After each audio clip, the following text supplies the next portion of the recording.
à tous, aujourd'hui je vous retrouve dans une nouvelle vidéo pour vous parler de deux logiciels de la suite Adobe qui sont très importants pour les photographes. Donc il s'agit de Lightroom et de Photoshop.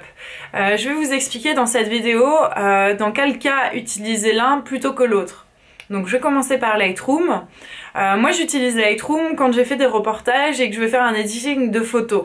Donc ça me permet de sélectionner rapidement, d'avoir un large champ sur toute la série que j'ai fait et donc de voir les photos qui se détachent de cette série, celles qui sont plus agréables, mieux travaillées que les autres au niveau du cadre, au niveau de la lumière, etc.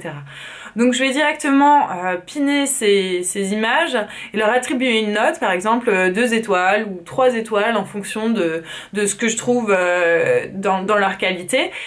Et je vais pouvoir les retrouver assez facilement en mettant ma sélection notée. Ensuite, ça me permet aussi de bien ranger mes dossiers quand j'importe mes images sur mon ordinateur. À chaque fois que j'ai une grosse série, je crée un catalogue en fonction de cette série, par exemple catalogue shoot du jour. Et donc ça me permet de créer un dossier qui est attribué à cette série avec le catalogue et d'avoir les images brutes qui sont rangées dans un dossier. Ensuite, quand j'exporte les images, je les exporte dans un autre dossier. Voilà, en ce qui concerne Lightroom, je l'utilise vraiment pour une fonction d'editing.